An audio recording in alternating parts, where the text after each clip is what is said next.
Sight word memory method. Many of us want to teach our kids how to memorize and spell certain words. We want to be careful which words we want to teach our kids to memorize and what words we want to teach our kids how to actually decode or encode and spell. Sight words are irregular words. Sight words are words that do not follow rules or patterns, and our kids really need to learn how to memorize them. We want them to look at the word and automatically read it, such as the word the, or again, of, to. Those are irregular words. High frequency words are just words that we use frequently in text, in conversation, orally, but they're not sight words, meaning that they're actually words that our kids, our children should learn how to sound out. They do follow specific patterns and rules. Those are words such as can, it, for. They may not know the rules right away, but it's best to teach the kids the rules and how to spell and how to read versus memorization. I know that a lot of teachers in JK, SK grade 1 just want kids to memorize words by sight. And it's a strategy, but definitely not a strategy that I would recommend, because then they're not learning how to actually decode words. Last week, I actually showed you the sight word memory method. I'm going to show it to you again. First, read the word. You always again, right? Next, have the student tap under each letter. A-G-A-I-N, again. You're going to repeat that 3 times. Next, you're going to trace the word and say each letter out loud. A-G-A-I-N, again. You're going to do that 3 times. Then you're going to take 2 fingers and you're going to trace it on the table. A-G-A-I-N, again. You're going to do that 3 times. Then you're going to tap it on your arm. It's going to be hard for me to show you, but you tap it on your arm and you do A-G-A-I-N, again, 3 times. Finally, you flip the card over and you ask the student to write it on a piece of paper. A-G-A-I-N, again. This is the sight word memory method. Now, you want to practice this strategy daily until your child has memorized that word. If they can spell that word automatically without any errors for 5 consecutive times, they've mastered that word and you can move on. You don't have to do the sight word memory method every time. Let's say you practice the word again and they did all the strategies. The next day, you ask them to write the word again. And if they can write it without going through the method, amazing. That's great. If they make an error, then do the sight word memory method again. And once you notice that they're actually remembering the word, you don't have to do the method every time. Often I would say work on 2 to 3 words at a time. If the child is really struggling, then only work on 1 word at a time. And if your child is excellent at remembering, then you can work on 5 words at a time. Really tailor it to your child.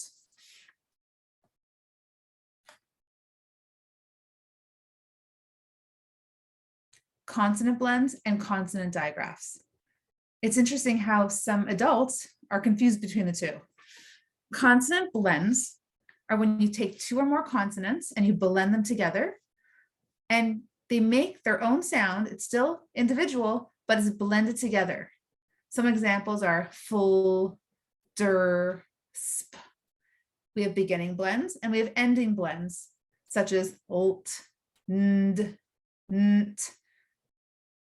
The reason why it's important to teach kids blends is because when they learn them and recognize them and can automatically read them, it saves them time and energy when decoding. So instead of looking at 2 consonants and saying full, full, they automatically see the F and the L and they recognize it says full. It's building automaticity and fluency. And when you're teaching kids to read, it's a really great tool. It really will help them automatically read. Digraphs are similar because it's 2 consonants stuck together, but with a digraph, they actually make 1 sound. So 2 consonants stuck together making 1 sound. Often it's a different sound, such as the CH together says ch, the TH together says f, and the SH together says sh, right? You can't make, it no longer says s and h. It makes a whole new sound. So those are digraphs.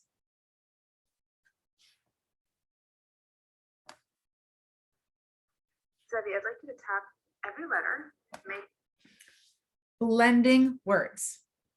Sometimes parents and teachers assume that you have to memorize and know every letter and every sound before kids can start to blend and read. And while, yes, it's great to know all of your letters and sounds, you actually can start blending words and reading words before they know all their letters. So let's say you've been practicing your visual drill and your auditory drill, and you know your child now knows at least 8 or 10 consonants and even just one vowel, such as the short A sound. You can actually start practicing blending right away. When I say blending, what I mean is you're gonna basically take, now we're working on CVC words. You're going to point to each letter. You're going to make the sound, and then you're going to blend it together. You don't want to add the at the end of any of your sounds. So remember, when you're blending, you don't want to say ba, ha, ka. You need to make the sounds crisp, such as b, k, h.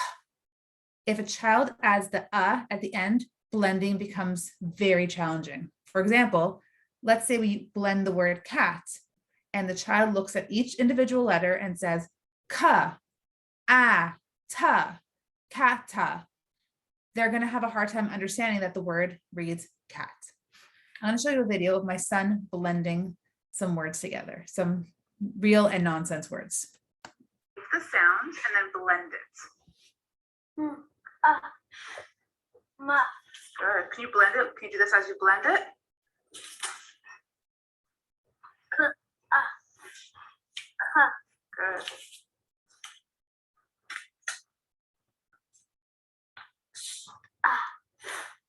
Sa. Excellent. Changing the vowel. Sa. Good.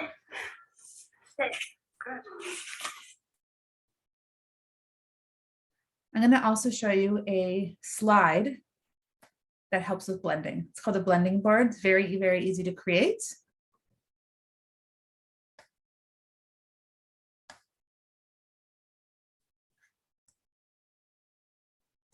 K, a, b. Cab. L, a, b.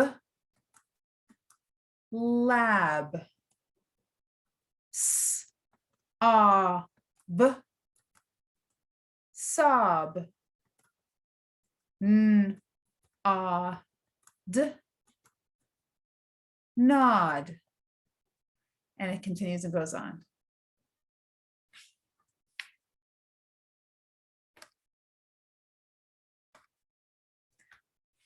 When we're working on CVC words, those are closed syllable words, right? So they're only short vowels. We're not even at blends yet, depending on your child. If your child actually is already working on blends and digraphs, incorporate that into your blending drill.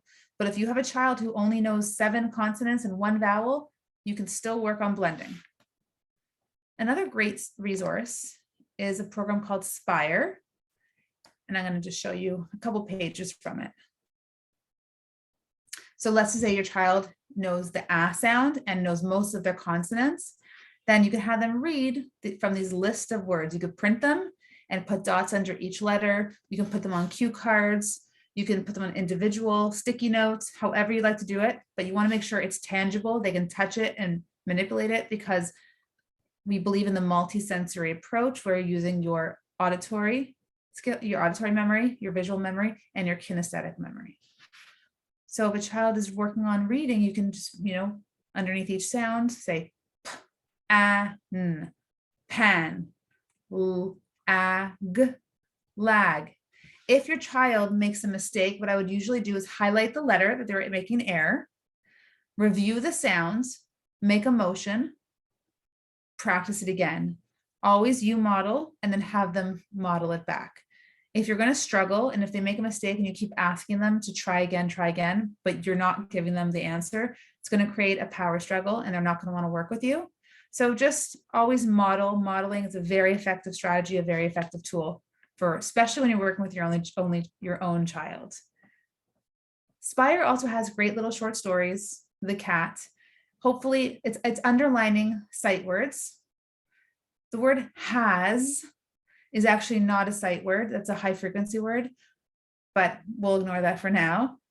The word the, hopefully you teach your kid the. That's one of the first sight words you want to teach your child because it's in so many books. Almost every other word here, your child can decode, which is great because they actually can read a story and it's not a level text. It's not memorizing words. They actually have to read each word and decode it. Here's more words, right? It keeps going on. Spire's great, has tons and tons of great stories and great blending drills. And it really follows a scope and sequence. So it really complements the Orton Gillingham method and approach.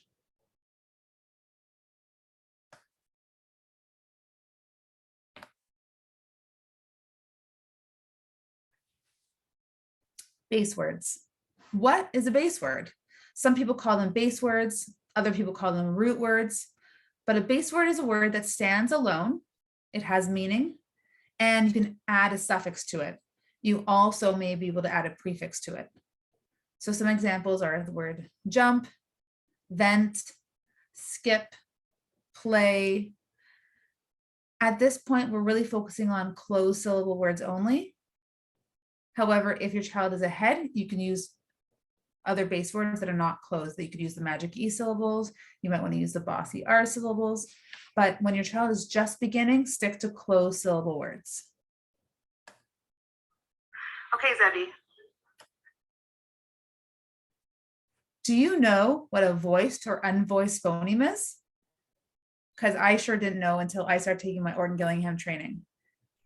Voiced consonants is when you can actually feel your vocal cords vibrating when you make the sound. So put your hand on your neck and let's make some sounds together. B, D, G, J.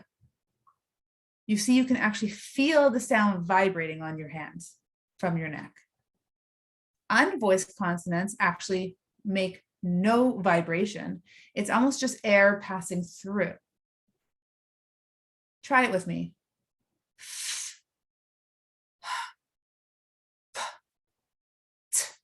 There's no vibration. You're probably wondering, so what? Voiced, unvoiced, who cares? Actually, it's very, very important, which brings me to my next, actually, before I go to the next slide, this is my son, Zevi. We're working on voiced and unvoiced phonemes, and he's using a kinesthetic approach to learn. Let's watch him. I'm going to make a sound, and you're going to step and tell me if it's voiced or unvoiced. Are you ready?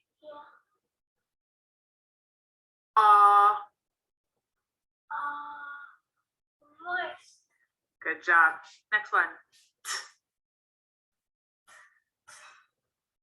Unvoiced. Excellent. Next one.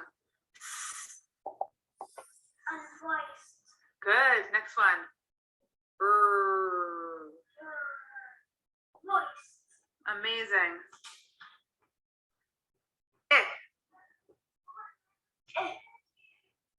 Voiced. Good. Unvoiced. So once you get the hang of whether a consonant is voiced or unvoiced, it's important because it brings you to the next topic, which is learning about different vowel suffixes.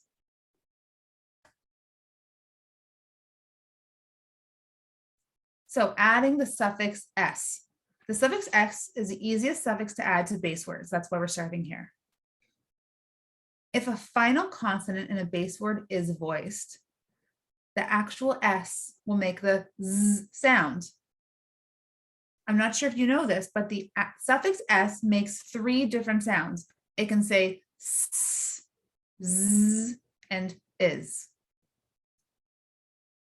what determines the sound of the S is actually if the consonant before it is a voiced or unvoiced sound. And that's why I was teaching it to you before.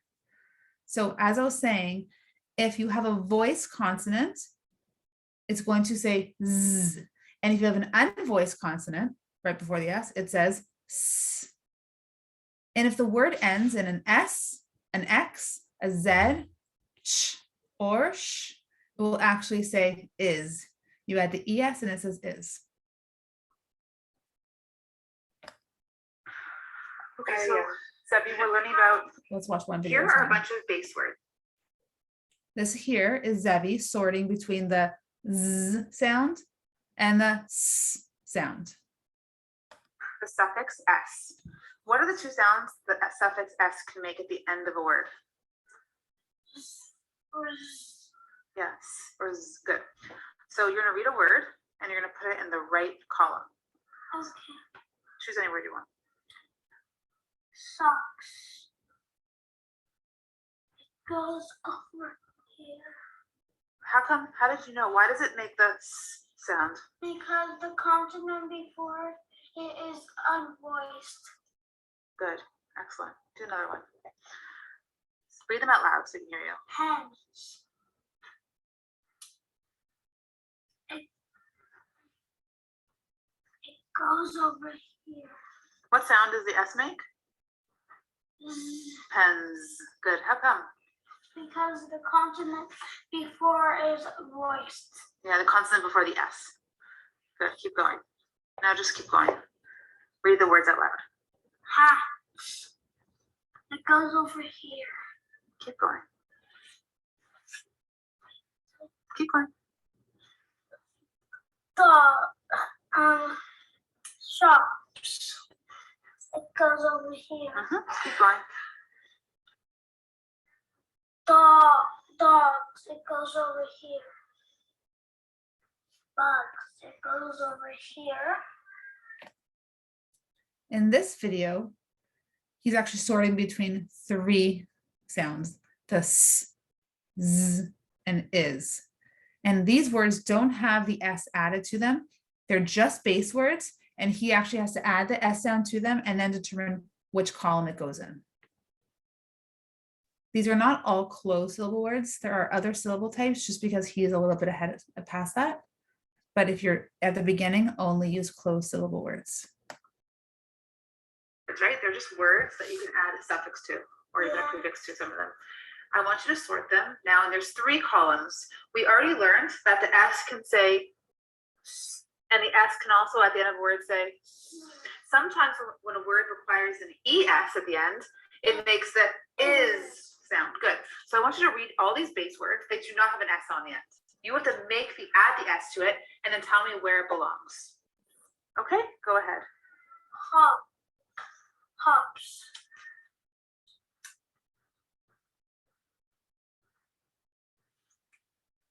Sled. Sleds. Oh, try that one again. Sleds. Good. How come? Why? Wait, sleds. Why does it make the Z sound? Because the letter before the S is a voiced sound. Yeah, consonant. Right. Excellent. It's voiced. Keep going. Big. Oh, try again. Check your hands. Digs. Where's that go? Here. Great. Keep going. Chops. Wishes. Yeah. So when you're adding the S to that, it's not just an S. You actually have to add in Is. an ES. Right? Yeah. Slips.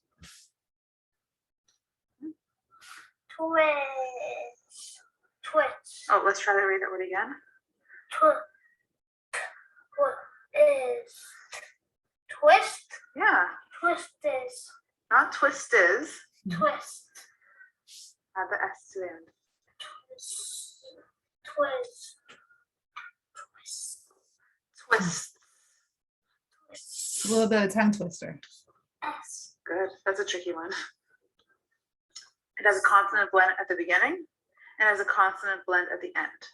It's a little tricky. Kick. Sick. Which word are you looking at? Oh, try that one again. Stick. Good. Sticks.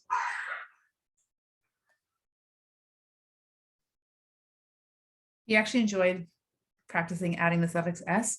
And now as we're reading books, he's noticing the s and he'll even say, oh, it's making the z sound. It's great when they're able to generalize the skill. Right now I'm teaching it in isolation, but the best is when they're able to take those skills that you've taught and generalize it.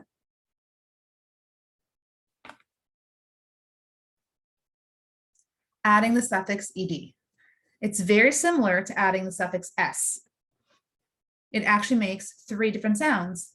It can say d, t, or id. And again, it's about whether the consonant before it is voiced or unvoiced. So if the final consonant in the base word is voiced, it's going to say d. And if the final consonant is unvoiced, it's going to make the t sound. However, if the base word ends in a d or a t, it will make the id sound. So that's tricky. Just that's, I guess you could say, the exception to the rule.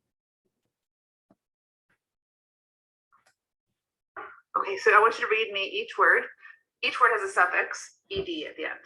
You need to tell me which sound it makes and then sort it. Lived. Oh, let me see that again. What does it say? Lived. Does it go over here? Good job. By the way, he's not just using closed syllable words because he's past the closed syllable progression. But for your kids, you might only stick to closed syllable words. Okay, Zevi, choose another word. Light. Try that one again. Light. Light. That's it. I didn't prompt him because I knew he'd figure it out. But if he was really struggling, I would have just told him Look. and modeled it. What's it say? Look. Good.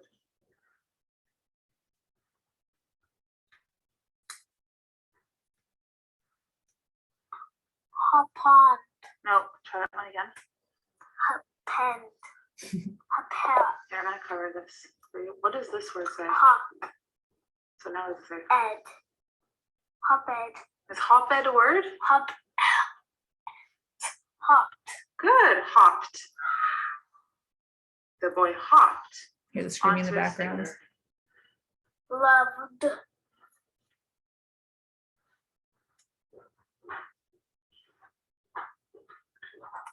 Played.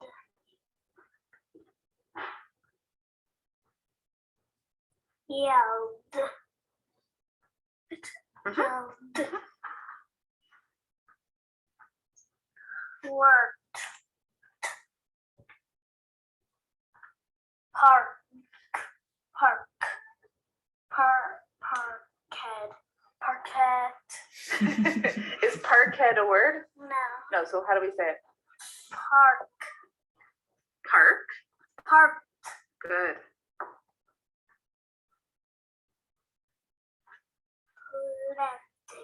Planted. Excellent. Did. Right? Mm-hmm.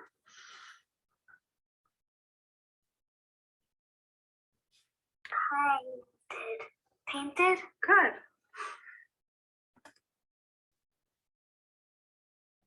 There's also some really cool suffix games you can play on wordwall.net. I'm going to open up one just to show you. They have tons of suffix games. This is a great, great site. It's free. You could create your own login, username. Doesn't cost anything. Okay, so you can read the word crashed. And you put it in the right place. Called. Sprinted.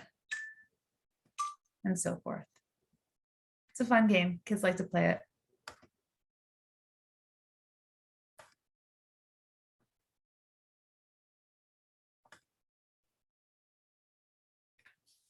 The doubling rule, 1-1-1.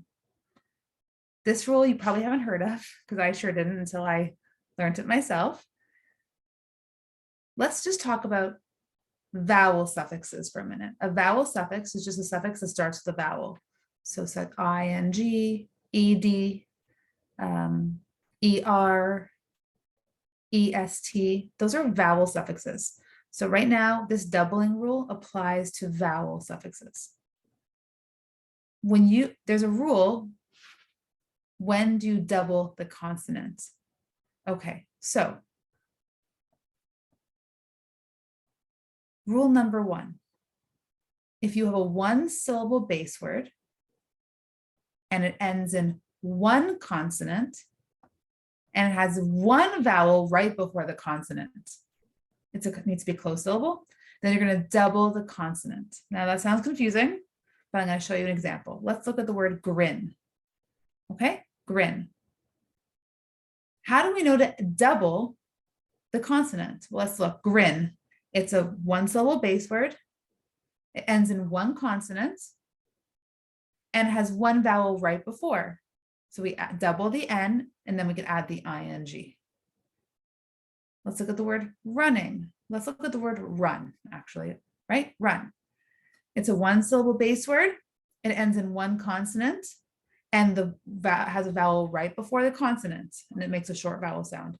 Run. So you double the N and add an ing. That's the doubling 1-1-1 rule. Okay, Gav. So we're working on the doubling one. This is my son, Gav. He's a little bit older. He is 9. And it's interesting because I never taught him this rule until recently for this lesson, actually. He was blown, his mind was blown when I explained to him, when do you double the consonant? He's like, wow, I never knew that. It's so cool.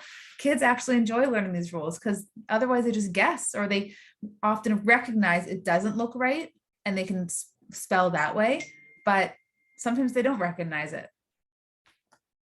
1-1-1 rule. So I'm going to remind you of the rule. If you have a 1-syllable base word, it ends in 1 consonant and has 1 short vowel right before the consonant, then you're going to double the consonant when you're adding a vowel suffix like ing or er. Okay, so I'm going to show you some words. You're going to go through each one. Okay, what does this say?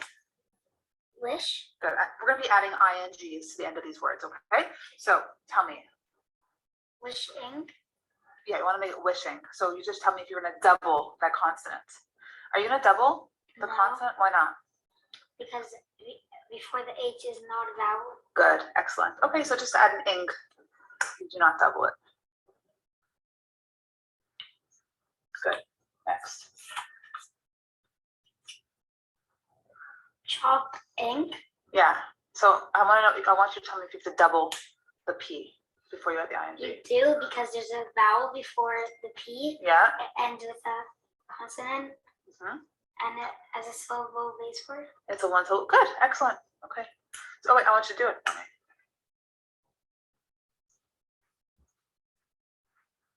Good job.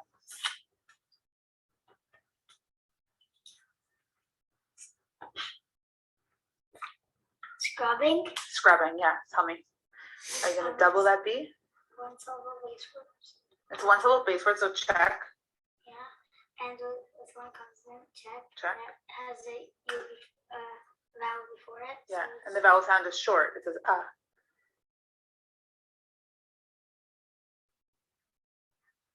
Good. ending. Yeah. It doesn't have a vowel before the D, so it's going to be 1. Right.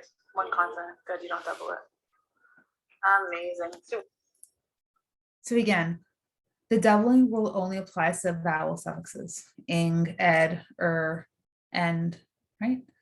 If it's a consonant suffix, you don't double it. Again, there's really awesome games on wordwall.net. I'm going to show you one of them. Spin the wheel.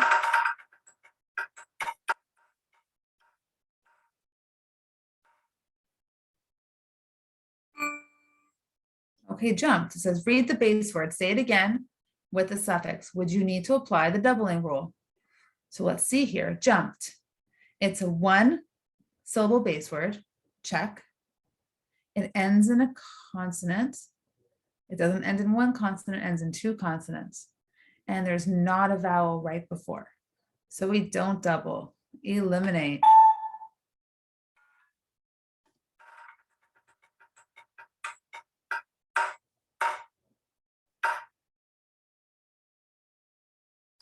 And you continue.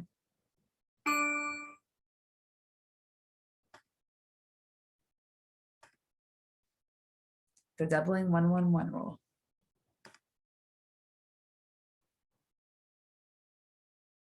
If you have any questions, you can email me anytime. Also follow me on YouTube, Literacy Decoded. I'm also on Facebook and Instagram. Just search Literacy Decoded and you'll find me. Thanks for joining.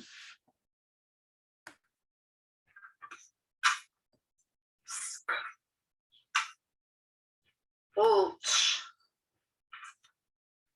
Squiff. Soul.